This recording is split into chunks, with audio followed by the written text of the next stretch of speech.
Good morning, everyone. This is George Shiposh, um, and I thought I would tackle a different kind of topic today. Um, I think that what I plan to do in these conversations, as unisided as they are, right? What I'm planning to do in these conversations is to sort of organize um, to organize my thoughts around different topics. And this one is actually caused by the fact that being March now, I can't help but think about March 8, International Women's Day, and all that, and think about um, how that day is celebrated now all over the world. How it was born in the strife of the 1920s and the struggle that women and the feminist movement, the women's movement, had to undergo in order to have gender rights recognized. And it's fascinating to me to think about the fact that growing up, of course, this was a major holiday back in Romania, right? March 8, Mother's Day, Women's Day. You'd give flowers and send cards and congratulate your mother, your sisters, lovers, girlfriends, and so on as a man. Now, of course, we have to be aware of the fact that um, there was a lot of festivism behind it. I mean, 1980s Romania was not necessarily the place to invoke or to give it as an example in terms of like gender equality. And Romania doesn't remain an example of gender equality to this day. We, again, have to recognize the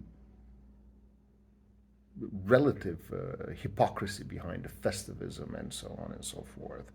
I think it is interesting today to look at the feminist movement in Romania that whose representatives are saying very clearly, look, rather than doing a March 8th celebration and giving flowers and all that and giving people the day off, how about we pass some legislation that closes the gender gap? How about we look at the income inequality between men and women and so on and so forth? And I think that's absolutely fair, and that's absolutely something that has to happen.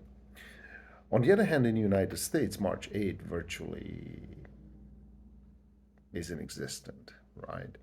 I mean, we mark it here and there. We send, under probably the influence of this sort of a globalized culture that we live in, um, we send maybe we mention it here and there, but it's not a holiday. It's not marked as such. I think that there's a connection there with the fact that there is a perceived sort of history of March 8 as belonging to the women's movement in the Soviet Union. I think that everything that had the slightest touch of social change, of revolutionary change that came via Soviet Union or came via communism, right? Socialism. These are things that in the United States you don't really want to be associated with. So March 8 was like willfully sort of pushed to the side, not adopted by authorities in any particular way, or not celebrated in any particular way.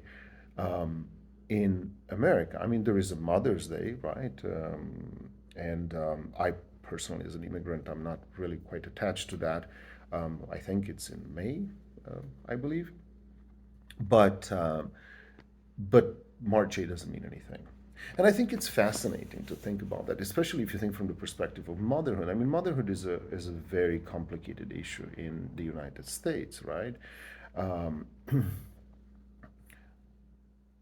and this has been said in many ways, but and on many platforms, I'm not adding anything to it. But to be in a society where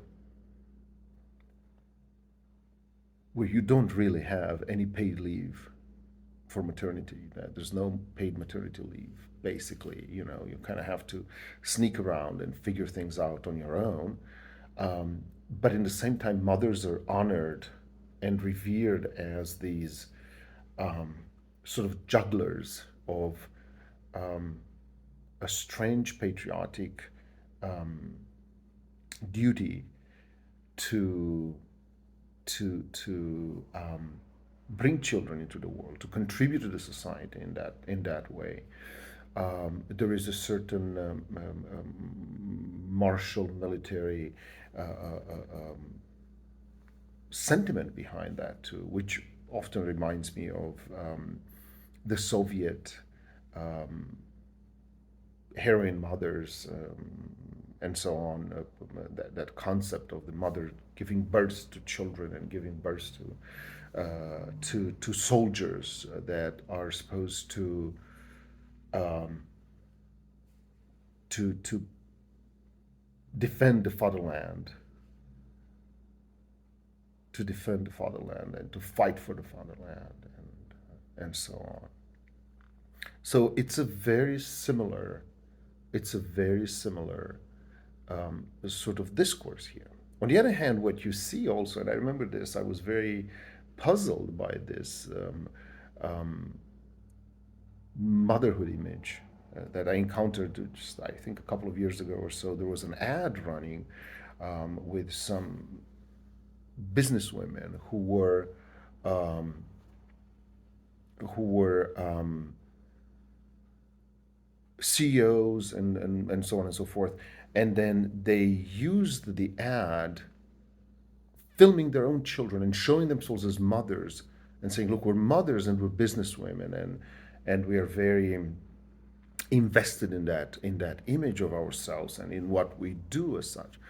And I was very puzzled by that because I thought, okay, so if you are mothers, CEOs, businesswomen, and so on, are your companies, since in the United States, um, you know, it is up to the private organizations, the private companies to give rights to their employees and to help their employees. And so, are they CEOs actually doing something for the mothers in their companies, being mothers? Do they have maternity leave, paid maternity leave, and how long is that, and so on and so forth. And of course, a quick search on their benefits side, where it's available. In most cases, it's not, right. Um, you can see that's not the case. So it's an interesting sort of, I don't want to call it absurd, I don't want to call it hypocritical, but it's an interesting sort of duality and a fetishization of motherhood while there is nothing in place to support it in the United States. So I guess these are my thoughts on, brief thoughts, very superficial thoughts, on the lack of March 8 in the United States, while in the same time we have very weird Soviet-like fetishization of motherhood.